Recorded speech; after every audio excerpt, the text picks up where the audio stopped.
সবাই দৌড়াদৌড়ি করে গেল, তার খোদাও নাই, ওটাও জ্বলে গেছে, তার ধর্মযাজী যে জাদুকর্ণী ও জ্বলে ছাই হয়ে গেছে। লাবান এবার ঘোষণা দিল, বুঝতে পেরেছি এটা ইয়াকুব আলাইহিস সালাম ওনার আল্লাহর কুদরত। ইয়াকুব আলাইহিস সালাম বললেন, আসো সবাই, বুঝতে পেরেছি এতদিন যা করেছি সব ভুল, এখন আমাদেরকে যেতে হবে এক ও অদ্বিতীয় আল্লাহর দিকে। জোরে বলুন সুবহানাল্লাহ। পুরো ফাদ্দানবাসী সবাই তার লাবানের ডাকে সাড়া দিলেন, সবাই গিয়ে তার কাছে কালেমা পড়ে মুসলমান হয়ে গেলেন। এই হলো ইয়াকুব আলাইহিস সালাম। এখান থেকে যখন এর মধ্যে কিছুদিনের মধ্যে কেনান থেকে খবর আসলো যে হযরতে ইসহাক আলাইহিস সালাম ইন্তেকাল করেছেন, তখন তিনি তার পুরা সন্তান 12 জন সন্তান, তারপরে মেয়েটা দিনেজা সব সহ এট এ টাইমে ফাদ্দান থেকে তিনি কেনানে চলে গেলেন। সুবহানাল্লাহ পড়বেন না? কেনানে অবস্থান করছেন। এবার আমার আল্লাহ পাক রব্বুল আলামিন সেই ঘটনাটা কোরআন শরীফের মধ্যে তুলছেন। খুব ভালো করে বোঝার চেষ্টা করুন। আমি আপনাদেরকে ছোট্ট একটু টাচ দিয়ে আমি এখানে শেষ করবো, আর আগামী পরের জুমাতে ইনশাল্লাহ এর পরিপূর্ণ আপনাদেরকে বলার চেষ্টা করব। এটা ইউসুফ আলাইহিস সালামের কাছে এই ইহুদি পাদ্রীরা এসে ঘোষণা দিলেন, বলতে লাগলেন যে সাবাবে নুজুল, যেটা আমি বলতেছিলাম, ইউসুফ আলাইহিস সালামের আব্বার নাম কি? ইয়াকুব আলাইহিস সালাম। তো ইয়াকুব আলাইহিস সালাম ব্যাপারে আমার নবীজি পাক মুহাম্মদুর রাসূলুল্লাহ সাল্লাল্লাহু আলাইহি ওয়াসাল্লাম ওনার কাছে এসে ইহুদি পাদ্রীদের দোষ পেয়ে এই সমস্ত কাফিরের আসে বলতে লাগলো, আপনি যদি নবী হন, যেহেতু আপনি কোনো কেতাবও পড়েননি, কোনো স্কুল কলেজও ভর্তি হননি, কোনো লেখাপড়া করেননি, কাজে আপনি যদি বলতে পারেন তাহলে বুঝবো আপনি নবী। কি বলতে হবে? যে কেনানে ছিল ইয়াকুবের বাড়ি, কিন্তু তার সন্তানগণ সহ পরে তারা মিশরে গিয়ে কেমনে বাস করলেন। মিশর কোথায়, কেনান কোথায়, মিশর প্রায় 1 নয় 2 নয় প্রায় 30 দিনের রাস্তা তৎকালীন সময়ে। তো এই মিশরে গিয়ে তারা কেমনে, মিশরের মেনফিস শহরের পার্শ্বে নীল নদের ত্রিমোহনার কাছে তারা গিয়ে বসবাস শুরু করলেন। এখান থেকে ইহুদি গোষ্ঠীর উদ্ভব হলো। কি কথা কি বুঝতে পেরেছেন? এই ইয়াকুব আলাইহিস সালামের প্রথম সন্তানের নাম ছিল ইয়াহুদা, আর এই ইয়াহুদার নামে যে বংশের নাম, তার নাম কি? ইহুদি। তবে তৎকালীন সময়ের যারা ইহুদি ছিল তারা ছিল আল্লাহ এবং আল্লাহ রসুলের পক্ষে, কিন্তু পরবর্তীতে যারা আল্লাহ এবং আল্লাহ রসুল থেকে দূরে সরে গেছে, বর্তমান ইসরায়েলের ইহুদি, এরা হচ্ছে আল্লাহ এবং আল্লাহ রসুল বিরোধী, কোরআন সুন্নাহ বিরোধী।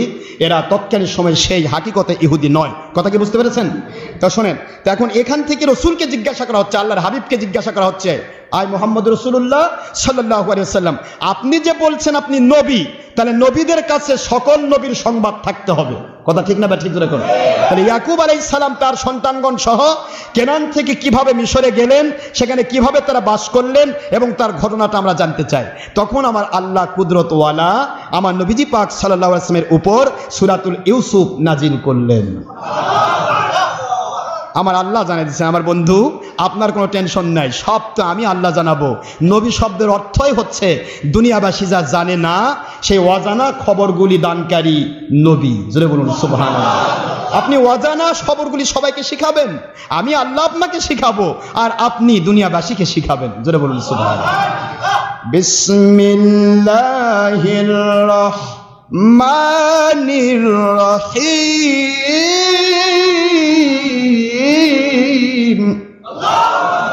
আলিফ লাম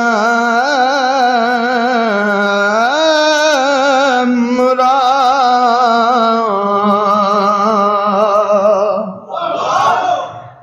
সূরা ইউসুফ শুরু হলো প্রথম আলিফ লাম র। আয় আমার বন্ধু, ওদেরকে বলেন, ওরা যদি ভালো বোঝে তাহলে আলিফ লাম র এই 3টি অক্ষরের অর্থ ওরা করে দেখ। ওরা তো আরবিতে খুব পারদর্শী। প্রথমে ওদেরকে ঠ্যাক দিলেন। কাফেররা বলতেছে, এটা কি শব্দ, এই শব্দের অর্থ করা কি সম্ভব? আমার নবী বলেন, আমার কাছে অর্থ আছে। যেটা বলুন সুবহানাল্লাহ। যাচ্ছি না সেই অর্থগুলি, নবীজি পাক সাল্লাল্লাহু আলাইহি ওয়াসাল্লাম পর্যন্তই সীমাবদ্ধ থাক, যেহেতু এই ব্যাপারে প্রত্যেক সমস্ত বিশেষ করে যারা তাফসীর কারক সবাই বলেছেন আল্লাহু ওয়া রাসূলুহু আহাক্কু বিমুরাদিহি বিহি। এই সমস্ত হরফে মুকাত্তাত আলিফ লাম মিম, আলিফ লাম রা, কাফ হা ইয়া আইন সদ, যাবতীয় হরফে মুকাত্তাতগুলির অর্থ কেবলমাত্র আল্লাহ এবং তার রাসূল পাক সাল্লাল্লাহু আলাইহি সাল্লামই ভালো জানেন। জোরে বলুন সুবহানাল্লাহ। সুতরাং এই বিষয়ে আমি আপনাদেরকে বলতে চাচ্ছি না, যদিও আল্লাহ পাকের দয়ায় আমরা তাসাউফপন্থী যারা এগুলি অর্থ আমরা জানি, আলহামদুলিল্লাহ জোরে বলেন, কিন্তু আমরা জানাতে চাচ্ছি না। এখানে পরবর্তী আয়াত তিলকা আয়াতুল কিতাবিল মুবিন। আয় আমার বন্ধু, আয় আমার হাবিবি, আয় আমার প্রিয় নবী সাল্লাল্লাহু আলাইহি ওয়াসাল্লাম, নিশ্চয় শুনে রাখুন, এগুলো হলো সুস্পষ্ট আয়াত, সুস্পষ্ট নিদর্শন, যেগুলো দুনিয়ার কেউ জানে না। ওই কাফিররা, মুশরিকেরা, মুমিন কেউই জানে না, একমাত্র আসমানি কিতাব ছাড়া। আমি আসমানি কিতাব তাওরাতে যে কথাগুলো লিখেছিলাম, ওই কথাগুলি আমি আপনাকে পেশ করতেছি। সুস্পষ্ট কিতাবের আয়াত, এই আয়াতগুলি ছিল কোরআনের আয়াত। ওখান থেকে সামান্য কিছু আমি আল্লাহ লাউহে মাহফুজ থেকে নিয়ে তাওরাত, ইনজিল, জবুরের মধ্যে দিয়েছিলাম। এটা হলো সেই কিতাব, সেই স্পষ্ট কিতাবের নিদর্শন।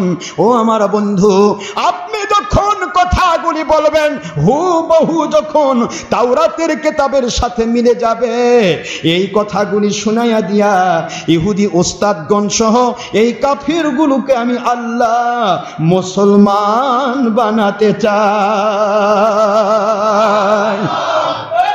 যখন নবীজির কথা মিলে যাবে, এই 111 আয়াত বিশিষ্ট সূরাতুল ইউসুফ যখন হুজুর পাক সাল্লাল্লাহু আলাইহি ওয়াসাল্লাম বর্ণনা করলেন, ইহুদি নেতারা সবাই বলতে লাগলো, এমন কথাগুলি আসমানি কিতাব ছাড়া বলা সম্ভব না।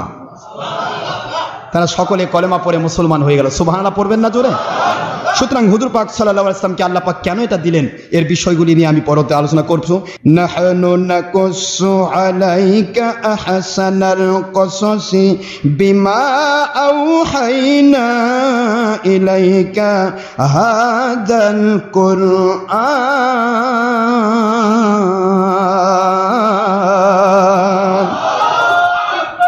ওয়া ইন কুনতা মিন ক্বাবলিহি লামিনাল, পড়েন, ওয়া ইন কুনতা মিন ক্বাবলিহি লামিনাল গাফিলিন।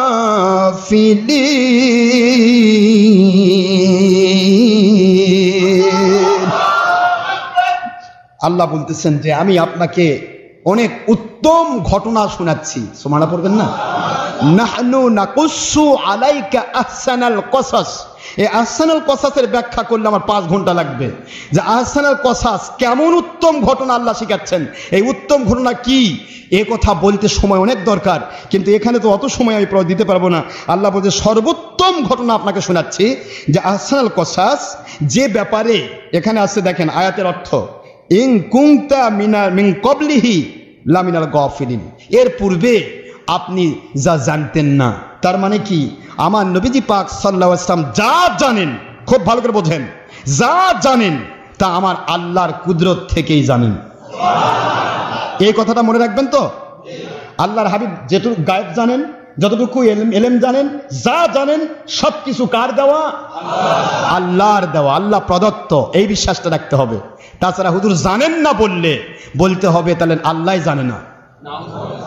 আল্লাহ যেহেতু বলতেছেন আমি জানাচ্ছি, এই কোরআন, এই সূরা ইউসুফে এসেছে, তিলকা আমবাউল গায়বি নুহিহি ইলাইক। আমার বন্ধু, যতগুলি কথা আপনাকে শোনাচ্ছি সবই হলো গায়বের এলেম। সবই কিসের এলেম? আম্বাউল গায়ব। বুঝতে পারতেছেন? আম্বা শব্দের অর্থ খবর সমূহ, গায়ব মানে গায়ব, অদৃশ্যের খবর। আমি আল্লাহ নুহিহি ইলাইক, আমি আল্লাহ আপনার কাছে সেগুলি ওহী করতেছি। জোরে বলুন সুবহানাল্লাহ। আল্লাহ পাক ওহীর মাধ্যমে নবীজিকে গায়েব দান করেছেন। আর আজকের বাতিল 72 বলতেছেন নবী গায়েব জানে না, তার মানে আল্লাহর কোরআনই তারা অস্বীকার করছে। বলতে হবে আল্লাহ জানাইছেন, নবীজি জানেন। নবীজি নিজের থেকে কিছুই জানেন না, কিছুই বলেন না। যা বলেন, যা জানেন সব আল্লাহর কুদরত থেকে বলেন এবং জানেন। জোরে বলুন সুবহানাল্লাহ। এইটা দিয়েই আল্লাহ বোঝাতে চাচ্ছেন, বন্ধু আপনাকে উত্তম ঘটনা আমি শোনাচ্ছি, শিখাচ্ছি, এইগুলি আপনি শুনুন আর ওদেরকে বলেন।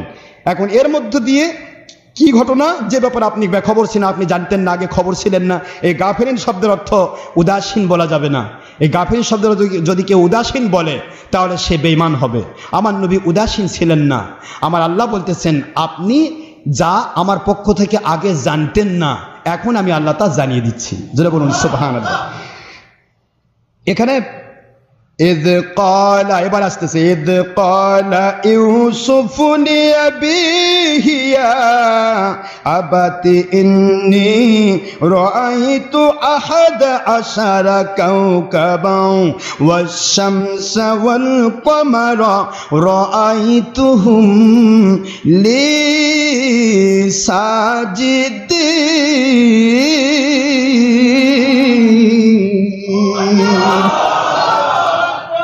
এইবার আল্লাহ বলছেন বন্ধু আপনি সেই সময়ের কথা স্মরণ করুন ঈদ যখন বললেন ইউসুফ আলাইহিস সালাম ছোট্ট মানুষ বয়স তখন তার 13 বছর কত মতান্তরে 7 বছর 13 বছর বিভিন্ন মতান্তর এসেছে ইমাম সুদ্দী রহমতুল্লাহ বর্ণনায় 13 বছর এই 13 বছরের শিশু সন্তান হযরত ইউসুফ আলাইহিস সালাম তার আব্বাকে বললেন ঈদ কলা যখন তিনি বললেন কলা ইউসুফ আলাইহিস সালাম লি আবিহি তার আব্বাকে বিয়া আবাতি আমার আব্বাজান ইন্নী নিশ্চয় রাআইতু দেখলাম 11 কাওকাবান 11টি উজ্জ্বল তারকা সুবহানাল্লাহ বলবেন না ওয়াস শামসা সূর্য ওয়াল কমারা চন্দ্র রাআইতুহুম আমি দেখতে পেলাম তাদেরকে এই 11টি উজ্জ্বল তারকা আর এখান থেকে সূর্য আর চন্দ্র রাআইতুহুম তাদেরকে আমি দেখলাম কি লি আমাকে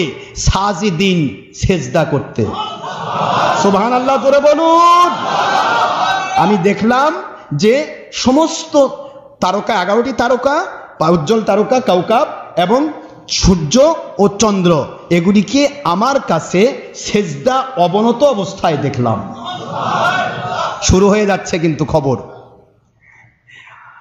তারকা সেজদা করছে রাআইতুহুম লি সাজিদিন পরিষ্কার কথা এর মধ্যে কোনো সন্দেহের অবকাশ নেই আমি সব কিছু দেখলাম এই কাউকাব কেন ব্যবহার করা হলো এখানে আরেকটা জিনিস এসে গেল নাজমুন শব্দের অর্থ হলো নক্ষত্র নাজমুন শব্দের অর্থ কি যে আলো দেয় নিজের আলো আছে আর কাউকাব হচ্ছে উজ্জ্বল তারকা এই উজ্জ্বল তারকা এখানে হলো তার মানে হলো ইউসুফ আলাইহিস সালাতু ওয়াস সালাম তিনি নাজম তিনি নবী আর অন্য ভাইরা তারা নবী নয় সুবহানাল্লাহ পড়বেন না জোরে অন্য ভাইরা তারা নবী নয় এই 11টি তারকা হচ্ছে 11 ভাই আর সূর্য চন্দ্র হচ্ছে তার আব্বা এবং আম্মা এখন এই যে ঘটনা কোরআন শরীফে আসতেছে কত বড় বিশাল ঘটনা আমি পর্যায়ক্রমে ভিত্তিতে বলার চেষ্টা করব আজকে শুধু এইটুকুই বললাম যে তিনি এই স্বপ্নটা যখন দেখলেন তার আব্বার কাছে এই কথাটা যখন গোপনে বললেন তার আব্বা জান ইয়াকুব আলাইহিস সালাম বলেন বাবা শয়তান তো মানুষের প্রকাশ্য শত্রু তোমার ভাইয়েরা এটা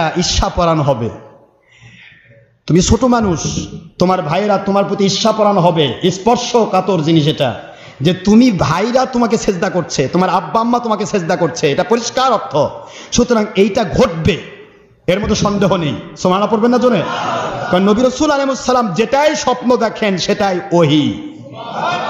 ওহী ঘটবেই কেউ মানুক আর না মানুক জানুক আর না জানুক বিশ্বাস করুক আর না করুক যারা বিশ্বাস করবে তারা মুমিন যারা বিশ্বাস করবে না তারা বেঈমান কিন্তু ওহী যা বলা হয়েছে ঘটবে তিনি বললেন এটা ঘটবেই কিন্তু এটা সহ্য করবে না শয়তান ইবলিস ইন্না শাইতানা আদুবু মুবিন তিনি বলতেছেন শয়তান তো স্পষ্ট শত্রু তোমার ভাইদের উপরে নির্ভর করে ভর করে তোমার ভাইদের মাধ্যমে তোমার শত্রুতা তোমার উপরে ষড়যন্ত্রের জাল সে বিছাতে পারে এই জন্য এটা তোমার ভাইদেরকে বলতে যেও না এই কথাটুকু তিনি আব্বা তাকে সতর্ক করে দিলেন হযরত ইউসুফ আলাইহিস সালাতু ওয়াস সালাম ছোট মানুষ তিনি তো এটাই না আব্বার কাছে বলেছেন ওইটা আবার ওই বেলহে শুনেছে বেলহে আবার সকল সন্তানের কাছে বলে দিয়েছে কথা কি বুঝতে পেরেছেন এটা বিশাল হয়ে গেছে লাস্টে গিয়ে কি ঘটনা ঘটবে আপনারা ইনশাআল্লাহ বুঝতে পারবেন পরবর্তীতে আমি আজকে এই পর্যন্তই শেষ করছি যেহেতু সময় নেই আমি আপনাদেরকে এতটুকুই বলবো যে মহান আল্লাহ আমাদেরকে বোঝার তৌফিক দান করুন যে আমরা যেন কোনো ক্ষেত্রেই যেন শয়তানকে আমাদের কাছে প্রশ্রয় না দিই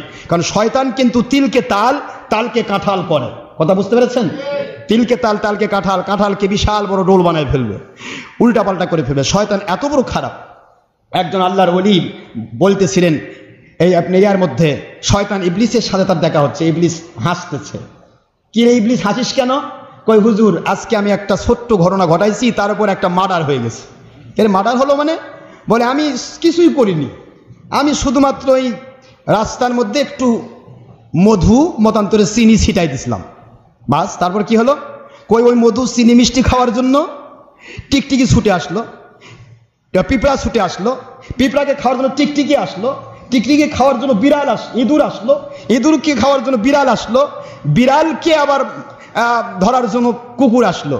তো বিড়ালের মালিক, বুঝতেছেন নাকি আপনারা? এটা শয়তানের ডায়েরিতে বলতেছে, আল্লাহর ওলির কাছে শয়তান স্বীকারোক্তি দিচ্ছে। শয়তান বলতেছে আমি শুধুমাত্র একটু মিষ্টির শিরা রস ফেলে দিয়েছিলাম, এর উপর ভিত্তি করে পিঁপড়া আসলো, পিঁপড়াকে খাওয়ার জন্য টিকটিকি আসলো, টিকটিকিকে খাওয়ার জন্য ইঁদুর আসলো, ইঁদুরকে খাওয়ার জন্য বিড়াল আসলো, বিড়ালকে খাওয়ার জন্য এসে কুকুর ধাক্কা মারলো। এই কুকুর ধাক্কা মারার কারণে বিড়ালের মালিক গিয়ে কুকুরটাকে মাথায় বাড়ি দিয়ে মেরে ফেললো, কুকুরের মালিক এসে বিড়ালের মালিককে মাথায় বাড়ি দিয়ে মেরে ফেললো। কথা বোঝার চেষ্টা করবেন শয়তান কিভাবে মানুষকে ধোকা দেয়। শয়তান তিলকে তাল, তালকে কাঁঠাল কিভাবে বানায়, সে কিন্তু বড় কাজ করে না, ছোট্ট করে রাখে। একটু শিরা ফেলাইছে, এটার উপর ভিত্তি করে আসলো পিপিলিকার পরে আপনার কি টিকটিকি, টিকটিকির পরে ইঁদুর, ইঁদুরের পরে বিড়াল। এখন বিড়ালের যখন কামড় দিছে কি কুকুরে, বিড়ালের মালিক তো আছে একজন, এই বিড়ালের মালিকে চাই আমার বিড়ালকে কামড় দিল কেন কুকুর, কুকুরের দিছে বাড়ি মাথায়, কুকুর মরে গেছে। এখন কুকুরের মালিক সে বলতেছে আরে তোর স্পর্ধা তো কম নয়, আমার কুকুরকে মারি ফেললি। ও এসে আবার কুকুরের মাথার যেমন ও বাড়ি দিছে, ও কুকুরের বাড়িটা আবার ওই বিড়ালের মালিকের মাথায় মারছে। বাস মালিক শেষ। এখন কি হবে? এখন মার্ডার হয়ে গেল, বিচার চলছে। আমি আপনাদের খেদমতে বলছি ইবলিস শয়তান কিন্তু এভাবে কাজ করে, সামান্য একটু কাজ করবে আর বাকিগুলো আপনাকে কলুর বলদের মতো খাটাই নেবে। নাউজুবিল্লাহ বলবেন না জোরে? আমরা যেন ইবলিসের তাড়না নাই পড়ি, জোরে করেন আমিন। আল্লাহ পাক আমাদেরকে ইবলিস থেকে বাঁচান। আউযু বিল্লাহি মিনাশ শাইতানির রাজিম। আল্লাহ পাক রব্বুল আলামিন বিতাড়িত শয়তান মরদুদ ইবলিস থেকে আমাদেরকে রক্ষা করুন। মিনাল জিন্নাতি ওয়ান নাস, জিন শয়তান মানব শয়তান থেকে আল্লাহ হেফাজত করুন, সবাই বলেন আমিন। এই শয়তানি প্ররোচনায় পড়বে, ঈর্ষা কাতর এবং পরস্তি কাতর হবে ইয়াকুব আলাইহিস সালামের বাকি 10 জন ছেলে। ইউসুফ আলাইহিস সালামকে কত কষ্ট দেওয়ার চেষ্টা করবে, কিন্তু আমার আল্লাহর কুদরত থেকে ইউসুফ আলাইহিস সালামকে এই ঘটনার মধ্য দিয়ে তাদেরকে অবশ্যই তার হুকুমতের আওতায় নিয়ে নেবেন। জোরে বলুন সুবহানাল্লাহ। ইউসুফ আলাইহিস সালামকে কোথা থেকে কোথায় উঠাবেন, এই ভাইদেরকে ইউসুফ আলাইহিস সালামের কাছে কিভাবে বিনয়ী করাবেন, কিভাবে তার আন্ডারে করে দিবেন, সব বিষয়গুলি কোরআনের এই আয়াত শরীফে সূরার মধ্যে এসেছে। পর্যায়ক্রম ভিত্তিতে আমি ইনশাআল্লাহ বলার চেষ্টা করব।